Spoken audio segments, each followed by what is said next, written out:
Back in the days at Balaji, I've done almost 100 daily soaps. I mean, can anyone believe it that Ekta has churned out so much content back in the days? So I have multiple things which kind of pays them. So वो एक जैसे मैंने कहा Indian mindset है कि आपको चावल के दाम में चावल भी मिलेगा, दाल भी मिलेगा, आपको नमक भी मिलेगा. So we are moving on to that model. So when you pay an X amount, you're getting much more than anyone else. I remember when Mihir died in my show, there was a woman who died of a heart attack in Gujarat. I remember Mihir died and he was dead for a while. There were morchas outside Balaji building. They were coming and abusing us. कैसे मार दिया? क्या हो गया? ये.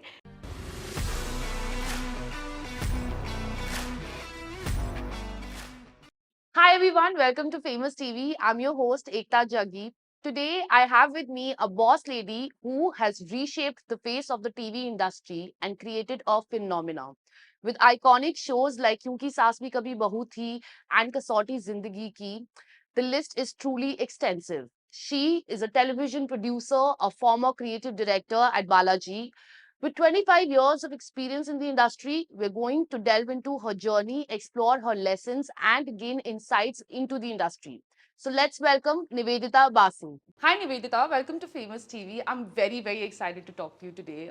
Firstly, tell me, how are you doing? Thank you so much for having me. Of course, I'm excited. Today marks like a new journey for me and my career, so it's exciting. Amazing. So tell me, you have been such an integral part of the industry's TV industry's evolution. Tell me about how you got started in the industry.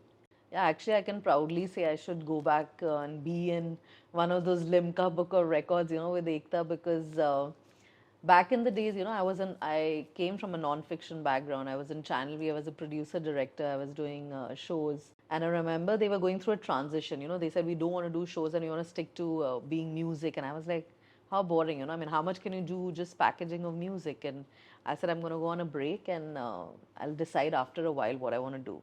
So it so happened that a friend of mine, she said, go meet Jitinder's daughter. She's getting into television. I said, Jitinder's daughter? I didn't even know about her. Like back in the day in 2000, I mean, nobody even knew who their kids were. There was no social media. And I was like, okay. But I said, listen, I want to take a break before. She said, no, just go and meet. She's getting into something. So I remember there was her house, Krishna Bangla. There was a newly done building which was not even done fully. Yeah. I mean, I remember the staircase was also like very raw, and I'm like, okay. I go and meet this guy. She asked me to meet, and he said, okay, good, you can come and join, but you have to start from tomorrow. So in front of him, I didn't react because my friend said, and she said, he's asking to do it. She said, no, you go, na. Then tell him you want to take a break. I said, I haven't gone home in like a while. You won't believe it. That day when I joined, and the first time I got a break, even on a Saturday and Sunday, was after 13 months. 13 months I worked 365 plus 395 days without a break. Wow, you're so precise. No, because I remember I was unable to go home to meet my parents, and I was like, what is this job? And I was so unwilling because when I got in there, I never knew casting, I didn't know fiction, I'd never seen soaps. I mean, I was never made to do soaps as such, and I was quite nascent, to that whole concept. And the surprising part is, I had not seen Ekta Kapoor in 2 months. I was like, where is Jitinder's daughter? Why am I not seeing her? So that was quite a funny story because I was just put to my immediate boss, and I was made to do like very like small sundry jobs, like go get a print, go give it on the third floor. And I was like, listen, I was a director in Channel V and I was drawing this salary. But I agreed to do it because she said, no, you learn fiction. So it was all thanks to my friend Vandana. I remember she was the one who pushed me to do it. And then when I got attached, I saw Anurag Basu was there. He was doing one show. And there was Swapna Joshi. He was another female director. So under their wings, I kind of learned the whole trade. And then one fine day, I was sitting in an edit, which was one of our first shows. And somebody walks in really yelling. And I was like, who's this? Who's this person yelling? And he's yelling along, and the cut to, she enters the same edit room I am in, and I'm like flustered because editor suddenly gets up and like is called scared, and she said, who are you? And I was like, Nivedita. I didn't know who she was, we never seen the picture, nothing. I said, Nivedita. And then she's telling the editor, you play. And he played the episode and she hated, whatever was happening in it.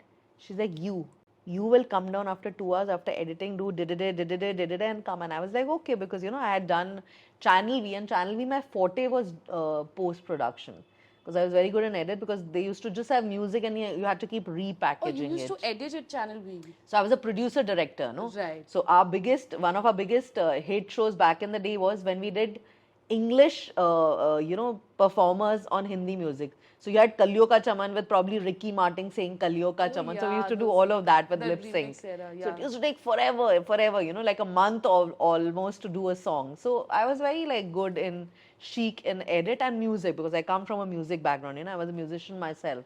So I'm like there and I'm sitting and doing this whole edit, and this edit, I'm like, cool, like, I'm like, shit. Then I got suddenly scared and I was like, no, I'll do my work, whatever I'm supposed to do. So I was just basically sitting in the edit room and just monitoring things, because I didn't have any concrete job back in the day. Then suddenly after 2 hours, I send the message to her secretary that I'm done, so she can come and see. So she didn't come after 2 hours, she came almost after 4 hours. And she comes and tells me, you are doing this show. And rest is history. I just suddenly became like a boss of a show, which I just edited for her for 2 hours. And then Which was? which was Kasauti Zindagi Oh, Ki. nice. One of the most iconic shows. Yes, it was. So yeah, and then of course, I mean, I was a part of Kyuki also when it started as a part of Kahani also, but I became a boss immediately on Kasauti. So that's always a very special show for me. I'm sure, I'm sure. It was one of the most iconic and apparently one of the most viewed shows in India. So then now you're working at Atrangi and you've just been promoted just 2 days ago to the senior vice president. Firstly, congratulations. Thank you. So now tell me, how is Atrangi different than Balaji and what are your plans? Now you're venturing into OTT, right? So what are your plans for that? Actually, it's entirely different, because Balaji was a production house and Atrangi, we started off as a satellite, a Hindi GEC. Within 6 months, we started the OTT. So I'm almost a year and a half into the OTT as well. Like I always tell people, television is a tough medium to succeed in the sense that when you start a television channel, it's not a small or it's a short term plan, it's a long term plan. You have to pull it off for almost 10, 15 years. But the whole intention of us starting Atrangi was a successful venture, because we wanted the perception of people to change, So my owner, he came from another channel, another platform which was doing extremely well, was Ullu. So when he started Ullu, it was doing well, but whenever he wanted to make a normal content, he was unable to, because people had this notion, that you make only this type of content. So when Atrangi started and we put ourselves out there, everyone was super excited, and me being there really obviously catapulted the whole audience, because the media knew that I am there, and then people started pouring in, they started coming in, and the whole purpose was solved, was starting a GC. Then when we started the GC, we suddenly realized we also need a catch-up TV, because everyone doesn't sit today and reach home at 8 o'clock to watch a show. Those times are gone. Everyone's watching content on their palm. So within 6 months, we came out with our OTT, and we acquired a lot of content for OTT, because you can't just have an OTT subscribed channel with no content there. I mean, Indians don't want to pay rice ka 100 rupees, which is the printed price. They would want discount on that, and then they would want dal also free with it, Right. So going by that notion, we realized that unless our content is like pumped in on a daily or a weekly basis, nobody's going to subscribe to it. So we are on an SWOD model, which is a subscribed video on demand model. So we had to put in a lot of content. So we started acquiring a lot of content. We have something called Atrangi Firangi, which has, so Turkish and Pakistani shows do very well. Korean shows are doing so well. So I have like all the top content shows running on Firangi, and you'll be surprised, like women who we think are, not very tech savvy also take to the net and watch, because they're watching it on YouTube, and these are the shows which are not available on YouTube. So we've managed to get a lot of audience on Firangi. We've managed to get a lot of aunties and grandmothers, to come onto the channel, because I mean, while there was a channel called Zindagi which was doing well earlier, and now after it went, there was nothing for people to watch on television. So even on television, I started Firangi, and it was extremely like doing well. Yeah. But because the television thing was not getting as much result as OTT, so we decided to discontinue the television, because our OTT is doing so well. Yeah. And then we ventured into non-fiction, which did extremely well. I mean, we did a show called Kink, which had like mind-blowing results. I mean, we got like almost 250 million hits on the show within like less than a week. So, I mean, it's going good, I would say, Atrangi. Yeah. What's Kink about? So Kink is basically a captive reality show, I mean, we've seen all of the Splitsvilla. And in fact, I was a part of Splitsvilla and Roadies back in the day when I Right, was yeah. working in Colosseum. So I had seen, what the youth was catching on with. I mean, today, Roadies and Splitsville, I'm sure, is about 15, 20-year-old, and still it has so much traction. So this was about, 12 couples thrown into an island, and how do they survive? How do they survive the relationship, and how do they survive each other and distractions? So we had Divya Agarwal, who's won like so many reality shows hosting it. And I mean, there was umpteen amount of masala. It became like a meme fest, and it did extremely Yeah, well. like And Temptation Island, right? exactly. So Temptation in India came after that. So Yeah. I saw when I went to Temptation Island and I saw their page. In fact, everyone was like, "Oh, it's looking like another King." So I felt proud because we were the first to move. First King to came in introduce that earlier concept. and it did well. And much later, almost 6 months later, Temptation Island came. So of course, that also has its own audience because it's another platform altogether. So it's exciting. I mean, non-fiction is doing also extremely well. Yeah, for sure. So I want to take you back to Balaji, the Kasauti Zindagi Ki, all these iconic shows, Kyunki Saas Bhi Kabhi Bahu Thi, they're literally like top 10 rated shows in India. So tell me, what was the process of making these shows and the inspiration behind creating those iconic characters? Like people still remember who Mihir, who Tulsi, who Anurag is. Like I remember it. See, I would give a lot of credit to Ekta for that because she had eaten, slept, and she was breathing content because it was her father also in the medium. So I remember initially all our learnings were from uncle's movies. In fact, she would tell us, do this movie, do that. And I had not seen any movie. I was like, okay, when she would tell me, I would actually go and find it on YouTube or find a disc to actually watch the film because I was never privy to content back in the day and because I was not interested. I was more into the academic side of my life and into sports, and I was not watching too many movies. So Ekta would always tell me, Dad ka wo movie le lo, wo le lo, and all the writers, and I'm like, what is this? Let me come back tomorrow again with some research. So back in the day, I think because competition was not there, we would sit on a story extensively. I mean, there was no this thing that, oh, I had to be this, or advertisers are saying this, or this brand is saying, don't do this track. We would do exactly what Ekta had in our mind, and we would go with a free mind. So when a character would come in, we would juice each character for almost like 2, 3, 4 months. Like I remember when Gomzi came in, we almost had it for 4 months. Then Shobha came in, then the second sister came in. Then when we juiced her enough, then Sahil came in. So we had so much time, to juice these characters, and each of them got embedded in your mind so well. So I give a lot of credit to being the first mover back in the day, which gave us that, leeway to do so much stuff with a free hand.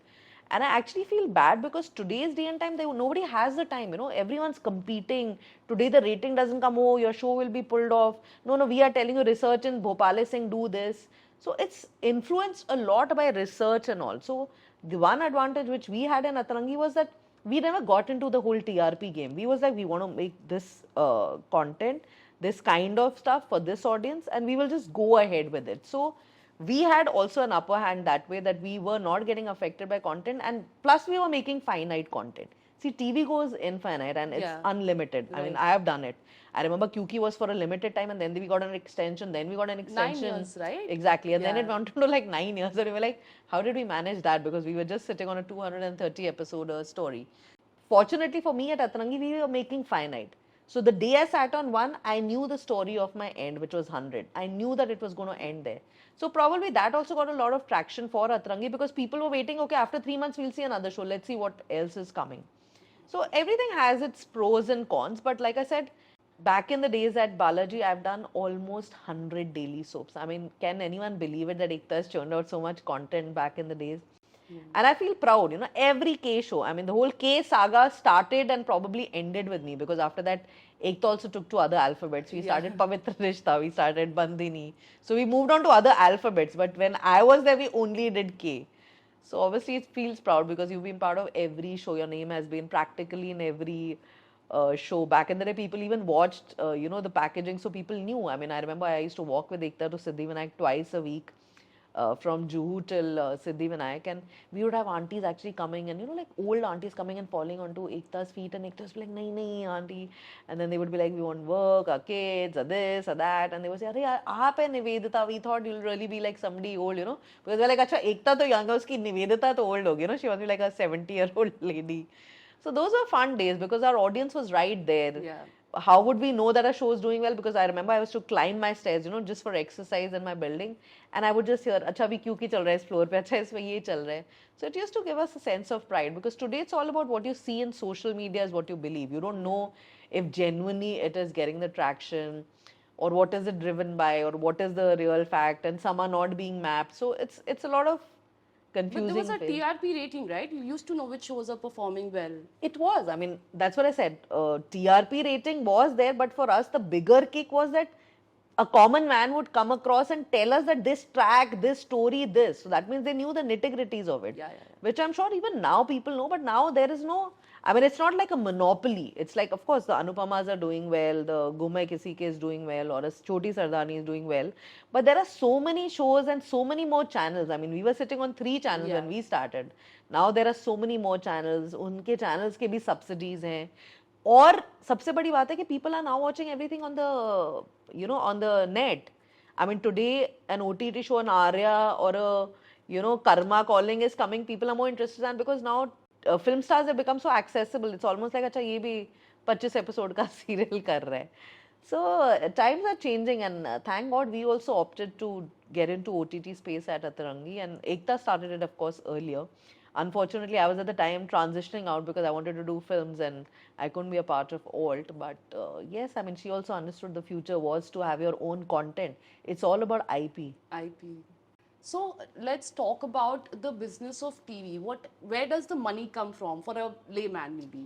Fortunately or unfortunately, you're totally dependent on your advertisers, which is what I said, that back in the day when we started back in 99, 2000, we used to make content, we used to have an advertiser, and he used to put his money till you saw the show doing well. 10 years, 20 years down, what happened was the advertisers were driving the content, because they are like, okay, the show rating is not doing well, because everything was to do with the rating. Everyone was getting a Bark or a TAM rating, and they're like, oh, this show is not doing well, okay, maybe we might not do it. So suddenly the channel also gets a little iffy. They're like, okay, just change the content, just make it work. So it's purely on advertising when it comes to television. So when it is on advertisers and their revenue is based on how successful you are as a show, so you're totally dependent on what the channel wants, which is driven by advertisers, and your kind of creativity probably takes a back seat. Of course, you can be creative enough, but you have to work in the realms of what is succeeding with the advertiser. So if my content is, say, about a Saas Bahu, in my advertiser is from Bhopal and he's not getting that track that, oh, it's such a progressive Bahu and the Saas is also promoting, he might just ask us to totally flip it. So if your concept is about a progressive Bahu, suddenly you're doing regressive stuff because the advertiser has asked you to do. So it gets a little funny. I remember so many times people used to actually come and tell me, आपका concept ये नहीं था, but आप तो ये दिखा रहे हैं. And I'm like, concept तो इतना था for about 6 months and 8 months, but when you have to stretch it for a year, 2 year, 3 year, 4 year, there's so many tracks which come in, and in a real life also it happens. I mean, you're not always a successful just an entrepreneur. You get your lows as a family person, you get your highs in your work, you get your lows in your work. So when in real life it happens, why can't it happen to my character on a soap? So it used to get tough to like convince people that stories change, characters change. So basically, all the business of TV used to come through those advertisements that runs in between. So now that OTT has come into the picture, how has that shifted? Does it still work the same way, or has it impacted in any way? No. So OTT model is totally different. So in OTT, what happens is you have two models. You have the AVOD model, which is driven by advertising. So YouTube mostly works in the AVOD model, and most of the platforms, which are the content platforms, when you say Netflix, Amazon, or even Atrangi for that matter, we are on SVOD model. So it's purely subscription based. So when you pay subscription, your main mode of earning is of course subscription. But then there are other ways also of doing. We do a lot of in-film branding. You can do branded content. So if today an Ekta says that, okay, maybe I want to come and make content for you, and I say, no, I don't have space for, say, a show like this.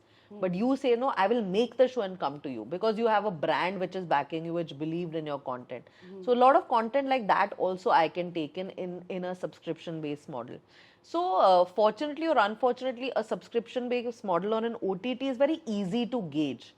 So today if you put money through Google ads and you promote, say, your show, your results will start showing within a week or 10 days or 15 days.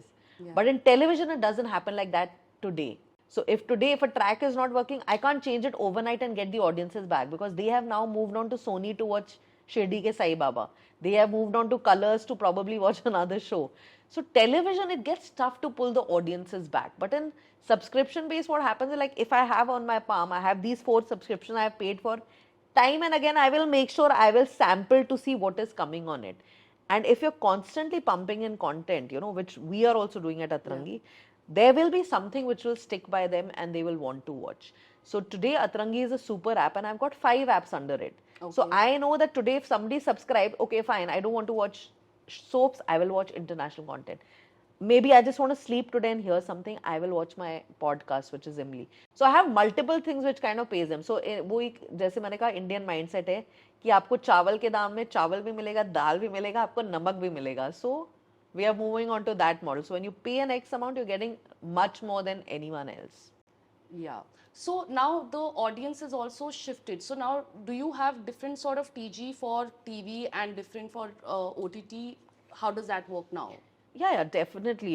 TV has a totally different audience, and I think that audience refuses to budge, from TV and to move on to OTT.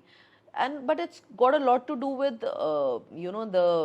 the exposure also they have. I mean, today also TV is still penetrating into the interiors. Right. So even though there are networks and telcos which have moved into there, they're still not that tech savvy. Acha, let me take a subscription for X amount of money. What is exactly TG? It's the tier 2, tier 3 cities for TV? So like I said, so TV is of course, TV of course caters to an A, B and C, but when you see the audience, it's still C is on the top, a B which is a middle class, urban and rural still watches.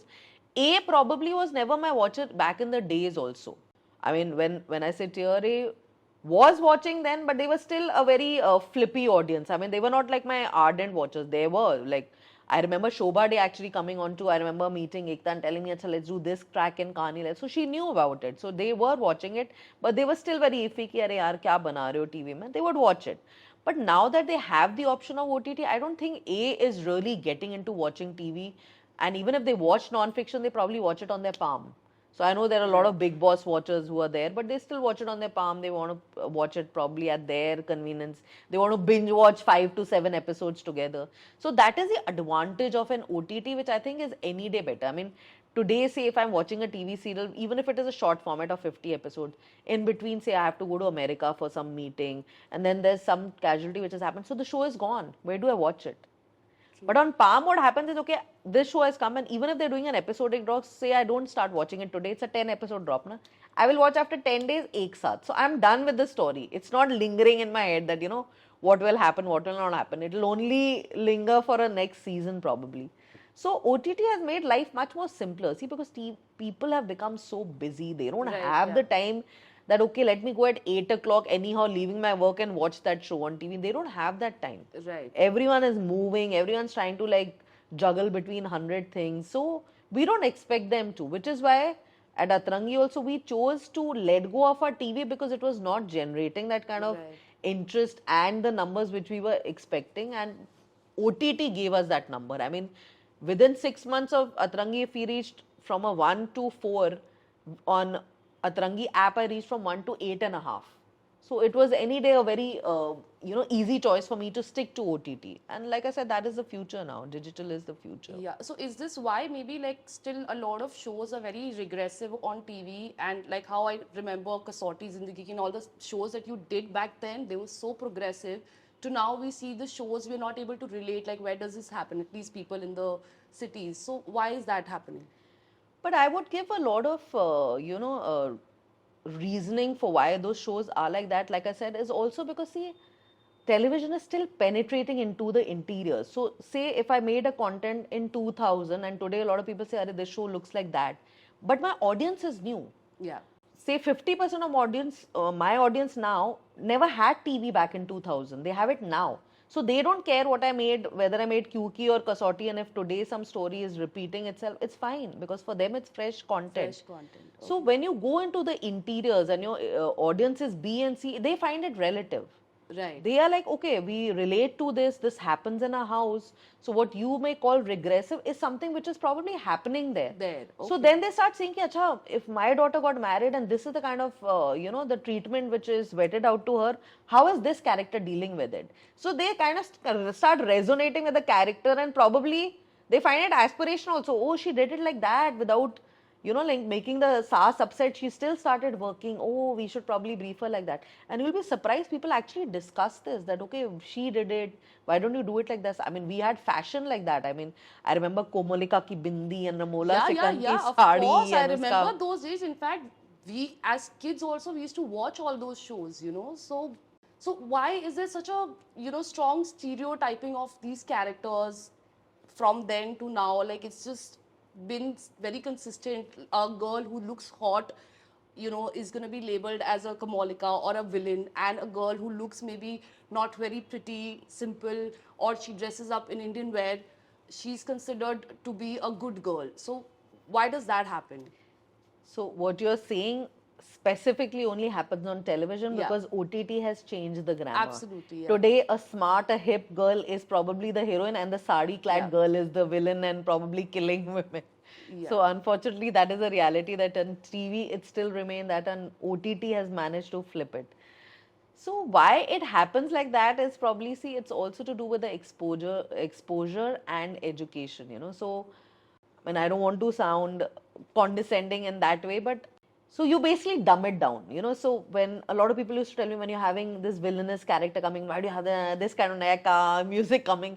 I said, because if say a housewife is probably cutting a vegetable and her back is towards a TV, Yeah. and she likes this character, and suddenly that background music comes, she wants to like turn. Or if you have that dung dung dung, or you have that Nasik dole happening, there's drama happening. So if a lady is back inside, teaching her child, probably schooling, and she suddenly realizes, oh, this drama was supposed to come today, drama music is happening, let me run to there. So we used to dumb down a lot for television, and it helped us. Like the stereotypes helped us, because that is the notion what is there in the interior, that a girl who's little smart and chalak looking, she can't be a good housewife. That is the mindset which people have, because a simple girl or a simple housewife presents herself differently. Right. So when people had that mindset, we had to play with the characters which were in people's mindset and portray them on screen. That also helped us in a way, because while you're considering that, okay, this is what it is, and slightly used to start giving out messages which broke their stereotype. But had I made it visually like that, they would have been like, क्या बकवास दिखा रहे हैं? Yeah. ऐसा थोड़ी ना होता है. अरे ऐसे थोड़ी ना होता है कि सिंपल साड़ी वाली लड़की जाके कर रही है. Once they started believing that this is it, then you could make your characters do whatever. So I remember in Kasauti, Gitanjali Tikekar comes in, the third wife of Suzanne, and she's a very sweet girl and comes in, and they start falling in love with her. Then when she turns around and she kills, she hates on Komolika and Anurag, that's when people were like, oh my God. Yeah. She had a reason. So then it became believable. But had I got her in the first instance like that, sitting and plotting, being as a Seedhi Bahu, they would have never believed it. Right. But once they were convinced for like 2.5 years, I made the twist. It worked in my favor. So in television, it's stuck to the typical stereotypes. But still, I would say from 2000 to now, television changes very slightly. It doesn't change overnight. Because when you do overnight different stuff, it doesn't work. I remember Nikhil Advani doing Prisoners of War, which was a very, very progressive show on Star, but unfortunately it didn't work well. People don't accept it. Yeah, because they were like, kya dikha rahe ho? I was associated with 24. I remember the first season I did with Anil Kapoor, and we were so excited because the whole LA team was down. They were teaching us what to make, what to do. But everyone who saw them, they said, "Aap time ke pehle aa gaye. In fact, you should have come now when OTT was there. You should have done 24 now." So there was a lot of debate on when, what should have come. So I realized in my own head, I was trying to put the whole mathematics together, and I realized that television every 10 years changes about 5%. So you have to accept and start doing those changes. So in first 10 years, it changed about 5%. But 11 to 20th year, it changed about 10 to 12%, which was like more, instead of 5%, it changed 12% more. So it became 17%. So television audience is also taking change, but slowly, slowly, slowly. In fact, what has happened is OTT has kind of adapted the TV. So if you see in OTT now, they have long format shows. So instead of having 10 episoders, now they have 100 episoders. In fact, all the channels are doing 100 episoders. Hotstar is doing, and Amazon is moving into mini. So people do understand that people, once they love the characters, they want to see them for longer time. They want to have that habit of coming back onto the show. Every time you start a new show, fine, they will go on to it, but they miss those characters. So if you see the older Hence the shows, stretched storyline in every show. on television, yes, television of course thrived on that. I remember Kyuki, we kept getting an extension, and we must have got like 5 extensions, and we survived like With for a lot of cliffhangers in the show. yeah, and we moved like 4 generations, so it was almost like Tulsi had become Ba's age, Yeah, and she yeah, had 3 generations thereafter. So that always works. Once your characters have clicked, you can do whatever with them, and people are convinced. I mean, I remember people asking me, "Is Ba like 230 years old?" And I said, "Yeah, she is." But she's working for me. I want. I remember when we wanted to kill her. There was a track when we wanted to kill her. There were women for Gujarat who were like 90 years old crying. So I remember when Mihir died in my show, there was a woman who died of a heart attack in Gujarat. So things like that television was doing. So it was such a huge influence. You could not show anything which was wrong and unbelievable and have people hate us. I remember Mihir died and he was dead for a while. There were morchas outside Balaji building. They were coming and abusing us. Kaise maar diya? Kya ho gaya? Ye. And we had to bring him back a month earlier. TV industry is very women centric. You, Ekta Kapoor, it's always been led by women. So, or is it the other way around? I want to understand, because all the storylines, the shows are made around women and their stories. So, how does that work? So, I used to sit and do my own analogy back in the day, ki why women are here, why men are there. So, there's something which obviously I'm sure is there in the books also, but something which I also realized that every woman's job, a man does better. So in the mindset क्या है कि लड़की सिलेगी, but the best designers are men. लड़की खाना बनाएगी, but the best chefs are men. The good part in our shows were that while Ekta and all were leading the content, but our writers of the Hindi women-oriented shows are all men. All men. So your Tulsi, Parvati, your Prerna, they all were written by men, and they used to have the emotions for men. And it was so ironic. We never had like very few women writers. They were like, I mean, Ekta was creating them, but physically it was being written by men. By men. And they Oh, did wow. it so well. They did it so well. I mean, it was a learning for me. I didn't know writing so well. I mean, Ekta was my first teacher, and then every writer beyond that was my teacher. And I would be like so amazed at how is that man thinking? What a mind of a girl is. What would she think if a sas is behaving like that? What would a man think that a son is behaving like this with the mother, and a whatever, the nana, and then also men used to write brilliantly. So that was the irony, and it did so well for us. Okay, now this is for all the aspiring actors. So, what is the casting process like? What is it that you see in an audition when you're finalizing a character? I believe you are the one who takes the final call on locking a character. So see, basically, when we start off making a story, we have a prototype in our head. Like you said, that a negative-looking woman will be a vamp, or a good-looking woman will be a this, or a seedha guy will be that. So we have some prototype. That's how we create, and that's how we think. We can't think in thin air without having an example in our head. So when we make the story and we fit that in our head, and the auditions start coming in. So some good actors also feel that why didn't we fit the role? So it's not that they were not competent or they didn't do their part well, but the image which we had. So if I had an image of a short guy getting married to this girl, so even if the tallest guy who's the greatest actor doesn't fit it, I cannot make that exception, because I have played out the story in my head for 100 episodes. And I know probably right now it won't reflect so much. But when I do the 40th episode and I want that twist of a girl having a problem, in whatever way, sexually, emotionally, with a man who's shorter, will not fit in. So even though you're a good actor, you had all the attributes to fit in, you don't fit in. Or if I had a guy who's lisping, so even I have a real guy who's lisping, who's come in as an actor, and then I have actors who are faking it. So I'm not able to differentiate, and get a good actor on board, because I have somebody who's doing it so naturally. So there are a lot of reasons which go into why we select a character and not a B character. So it's difficult to explain to people. We sometimes apologize to them that it's not to do with you. It's in our head, we fitted this particular character in that thing, and it works. So the process of now, in fact, now casting has become a very professional sort of a exercise, because actors don't have to immediately reach a production house and say ki hame ye karna hai.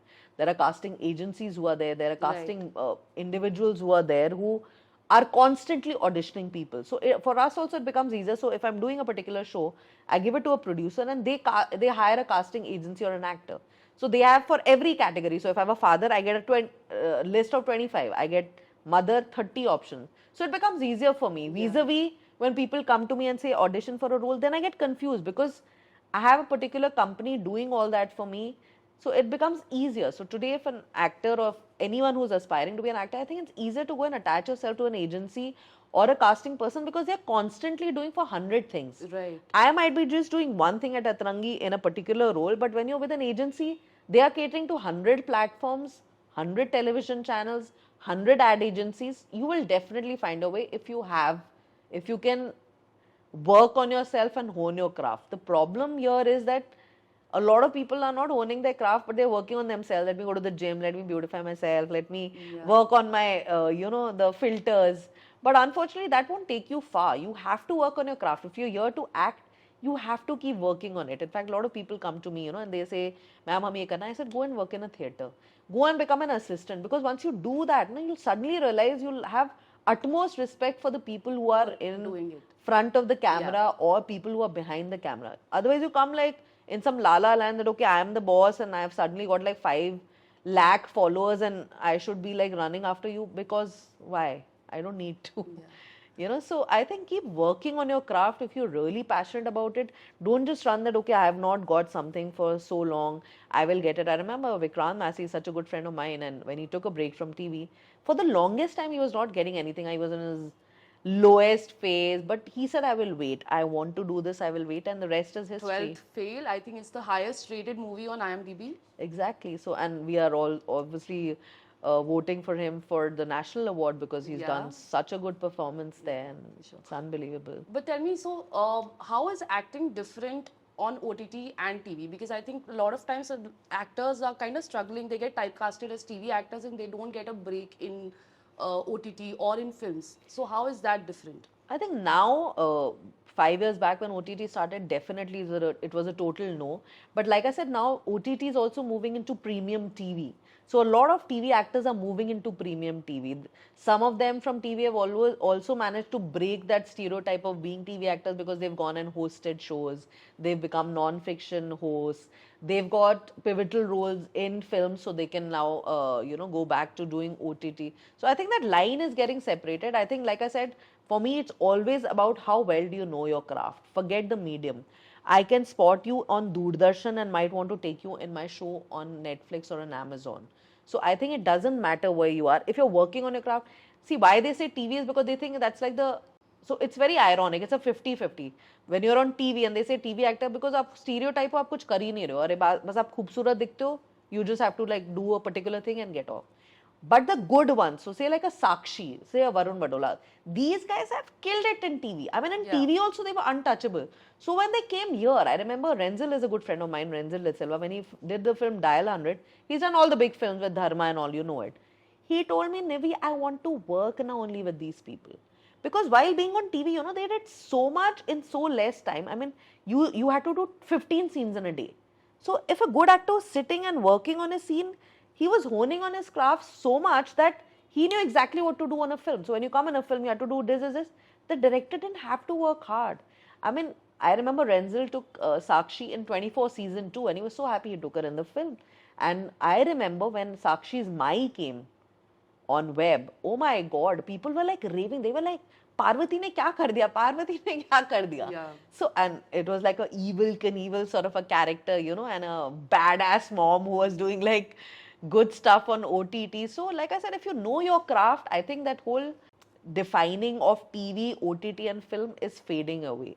Yeah. You just have to be good at what you do. Good at acting. And if you start comparing that, why this one has that, why, trust me, there are 10 other layers which you're not seeing. You're only seeing this part कि अच्छा उसको इतना है इसलिए वो मिला है. नहीं, उसमें definitely कुछ edge तो होगा तुमसे ज़्यादा जो मिला है. तो ये argument मेरे लिए हमेशा होता है actors आके अरे मैम हमें नहीं मिला. अरे but how can I tell you on your face that you're not doing some things correctly? Please do it. It's not about making your muscles and your biceps of this height. It's not. Yeah. You're not acting in front of the camera. Please act. So, okay, let's talk about Smriti Irani. What was she like considering her transition, from TV to now politics? What was your experience with her? What was she like back then? So Smriti was one of the most professional actors. In fact, that now when I hear actors, when people complain and they say actors are unprofessional, I say, thank God I came at a time when television started and, it was the beginning of daily soaps. In fact, Ekta is called the beginner of the daily soap industry, and luckily I'm part of history in that way. We'll be carved on stone that we made history by making daily soaps. So Smriti, Sakshi, Prerna, they were like pros. Like I said, Yeah. their only concentration was never about looking good or what clothes we need to wear. Never. They're coming on the set, they're sitting with the director, they're sitting with their script, they're jamming, they're discussing work, and not just them. Kyuki and Kahani as an ensemble were fabulous actors. Yeah. Like mind blowing. I mean, we used to sit like all shocked and flustered, that how did they do this scene? I mean, I remember, my God, like Sakshi and Om doing a scene, and we were like, we used to be like that, like with our mouths open, because we were very new in the industry and we would see such great performances. They were one-take artists? They were one take artists, means you just had to see the scene and they would know the gist and they would take it to another level, which is what you want in actors. You make a particular script and you want at every level it should keep getting escalated. A Sakshi and a Smriti would do that effortlessly. Yeah. And also I would give a lot of credit to the ensemble, because the people they were doing the scenes with were equally good. So there the competition used to be healthy, vis-a-vis now where it's almost like pulling the other person down. Right, Okay, he is bad, to chalo yaar, I will do my thing and not help. These people were helpers. I mean, today if an actor has say 15 scenes and 18 hours on the floor, a Sakshi would wait for even a new person to give her lines. So say today you're an actor and you have to give OS over me. You might not have the emotion to react with my spot boy standing and giving you the reaction. Right. Obviously not. Yeah. So a Sakshi and a Smriti, they would stand to give an OS to a one take artist. तो एक पान वाला आया कि दीदी वहाँ पे वो निकल गए भैया ये करने, वो खड़े होके देती थी. तो उस सब से बहुत फर्क पड़ता है. When you're a professional like that, you're doing, the other person used to feel embarrassed. So if 2-3 other people were frivolous characters, they would be like, oh my God, ma'am is here, जिसके नाम पे show है, let us also wait. So that was a good inspiration. That was a ripple effect in a good way. But now I've heard it's in the other way. It's negative, That one is going, so why should I wait? I am also going. Right. Yeah. So it's like, you don't want to deal with it now after like 20 years of getting that and now dealing with this. That's so it's unfortunate. Yeah, after having that level of stardom and you still want to make sure everything goes intact. And I've heard that even today they do that. Even today. I'm sure. Humility is what will take you places. I mean, Smriti, if today she is in politics in that particular position, it is a lot to do with her being people's person. And her humility. I agree. Yeah. So 25 years in the industry, you've seen industry evolve. Where do you think industry is heading in maybe next 10 years? What's the future looking like? So I hope television changes from 5% to a little more level, which is like 20, 30, 40% every year. That is a good phase. And a lot of people say, will television die in 10 years? I said, I don't think it's dying in 10 years. Yes, the amount of investment which an advertiser did back in 2000 to now has reduced because he has bigger and better avenues to put in also. So today, if one company has an ad revenue to one, there was only television earlier, but now there is podcast, there is YouTube, there is OTT. So there are a lot of avenues to put in. So that has got diversified.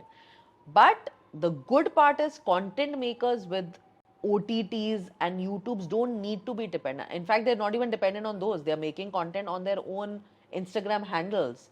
And people are picking up content from there and putting them on their mainstream platform because they're so good. I mean, I know a lot of these stand-up shows which happened because they were so popular on the social media. So it's a good time for everyone. It's a good time for actors because you don't have to wait to do one show. There are 550 shows happening in a day. It's a good time for makers. It's okay if your show didn't go on a Star Plus. It's okay if your show didn't go on a Netflix. It's okay if you don't have money for YouTube. You put it out there on social media. So I think it's a good phase. We are digitizing at a speed which is like lightning. And there will be much more content. It won't limit. So it's not like if you're not watching this, you're not watching anything. You are watching everything. If you're a trekker, you're watching content on your trekking. If you're a religious person, you're watching content on your religion. There is content for everyone. There is space for everyone. So the TV audience will move to the OTT in maybe next 10 years? You think so TV audience has moved to OTT slowly. I mean, it's a decent growth. I think it will grow even faster because, like I said, telcos have become a little aggressive in taking content from these OTTs. They've started placing the apps in inbuilt apps with their telcos. So it's going to be good, of course. But like I said, if you think television is going to die, it's not going to die so soon. It is going to be there. Yeah. It's probably reducing, yes, but I would expect like 5 years down, say probably tomorrow when I become a mother or a grandmother, I mean, I'm already a mother or a grandmother, I will be more tech savvy. I will not wait to watch it on TV. I will watch all my Right, yeah. content on the app. Convenience. Yes. So yes, the audience is going to doubly and triply and hundredfold come onto the OTT or your palm or digital space because that is the future.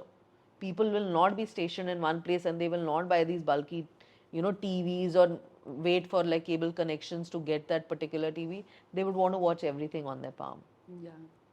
So you work behind the camera, but yet you've got a fair amount of fame. How do you feel about that? It's always gratitude, I mean, I would always thank the people who think and give credit to the people behind the camera because it takes a lot, I mean, today I also sit and I see cinema as a medium. For me, that is aspiration. Okay, that's cinema. And today people are getting their due, So I remember Animal came in, but everyone was like, Vanga, Vanga. So while there was popularity for Bobby and Ranbir, but everyone was He like, got popular too. Sanjay Reddy, like we want to work with him. We know this guy made, or whether it was Atlee. So I mean, the times are changing and it's so good that people behind the camera are also getting credit. So when it comes to me also, like I said, fortunately or unfortunately, Ekta had put me out on the platform there. Today I work for Mr. Vibhu Agarwal. He's put me out on the platform there. So it becomes more comfortable because actors know that, okay, we are in safe hand, that this one is making the content. This is the kind of content they've made. Vis-a-vis before where it was just like a figure in the air that, acha, this person is there. Of course, then also filmmakers were there, but there were limitations. But now we know more people. Now we probably know the DOPs also. Now we know even the editors behind the camera who have like a name and have fair amount of popularity. So I think social media has helped a lot. Media exposure has helped a lot. And it's a good phase for us also because it just gives you I mean, any award or reward is good, for anyone who's working behind or in front of the camera, because it just gives you another high that, okay, 15 people recognize, I have to work towards probably 1 million people recognize me tomorrow. So you started your NGO in 2018, Pehla Kadam, which is for girl child welfare. What are you doing with that and what are you planning to do with that in the future? So I think having worked in television and in a female-driven medium, it gave me a lot of push to do something for women. So when we started Pehla Kadam, the whole idea was to do something for women. So they say you have to empower women. So it was nothing like that. I think women are very much empowered and they don't need any help to do anything. But in my head, it was always like, like I was always a little biased towards women, and fortunately I got 2 baby girls, so I was always very elated about it because it was always me and my sister when we were growing up. But we thought that it was an iota probably tougher for when you start off as a girl, to get few memes. So when I started Pehla Kadam, the whole idea was to be a mediator of connecting A with B. So say today there are these X amount of girls who want to get into school. So what I did with Pehla Kadam was probably connect them to a school which was taking students in a particular way and give them that window that, okay, for these particular 20 students, you find a way of not charging them or giving them free of charge. There were a lot of women who came to me who wanted to get into designing school. So we attached ourselves with a training academy which was probably just basic tailoring and stitching and designing. And we told that, gentlemen, we will fund it. Please take these 20 women in. So we started in a small way of just connecting to people who are avenues, because alone, flying solo and having that infrastructure for me was tough. But because I was a people's person, I could connect the A and B dot and became that as a Pehla Kadam. And I mean, it's been like 25 years where I've been supporting women and I've supported almost 20, 30 girls' education, from kindergarten till attaching myself with a lot of NGOs. So it was only a matter of time that I did it myself, because my grandparents used to they used to do social work. My grandfather ran a charitable hospital for 27 years in Vrindavan. My grandmother was with All India Women's Conference and she ran a home for destitutes, a home for widows. She used to teach these girls, who got widowed so in Bengal, they get widowed very early, 6, 7, 8, 9. So she used to teach them embroidery, she used to teach them, take it to, these exhibition sell. And that's when from childhood it had inspired me that, my grandparents are empowering people. Yeah. My grandmother's empowering these women who are just left by, like, so primarily in, like belts of UP and Bengal, these old people are also abandoned. These women are abandoned. So there's nothing for them to do. My grandmother, because she was with AIWC, they had made sheds and they had places for people to put because the infrastructure was cheaper. But when you come to Bombay, you probably don't have. And because I had a full-fledged job, I didn't even have the means to do it. But like I said, I was a people's person and I knew A and B. So I knew people and these women who were looking for stuff, and I knew people who could provide it. So Connected I the started dots. doing that, Yeah. and that's what Pehla Kadam, how that's how Pehla Kadam happened, and I'm so glad that I took that initiative. Yeah. So, what are your personal future plans and goals in the industry? So thankfully at Atrangi, I've been elevated to a senior vice president. So it gives me a lot more freedom to do more things. In fact, we are launching our new app, which is coinciding with the Ram Mandir, which is coming on 22nd. So we are also moving towards starting an app, which is going to be directed towards a lot where I will get the women who are on TV to come to my app. So I would just say that I would not want to disclose whatever my app is, but like I said, I've given you hints of it. So I'm excited about that. Of course, the future is to make films. So at Atrangi also, we're starting with small budget films now, getting into films. See, because bigger films today or anything today, if you put in money, everyone wants a return. Yeah. So we don't want to be at a space where we put so much money that everyone who's put the money today is running after me for returns. So you take one step at a time. We are like mini steps. So we put in that much where we can monetize that money. So that's how we find our success in the fact that we make low cost content and high in terms of concept. So we've done that successfully in Atrangi, but like I said, you never success. I mean, it's an ongoing process. You have to keep doing it repeatedly. You have to keep doing it for like 100 years. That's when you're a constant success. Otherwise, there is a person right behind your back waiting to like for you to fall and step up and go ahead. So it's a constant process. You keep doing that. Like I said, if you ask me what is the future is of course to be in on the big screen, make content for the big cinema, have the A-listers work for you. So we are working towards it. So 20 years took me here. I hope in the next 5 years I can be there. That is my personal plan. Yes. Well, I wish you all the best. Thank you so much for coming. This is the end of the episode, and it's been a pleasure. You've given us a lot of insights on the TV industry, the OTT, on the future of the industry. So, thank you so much. Thank you for having me. I wish you also the best of luck. Thank you.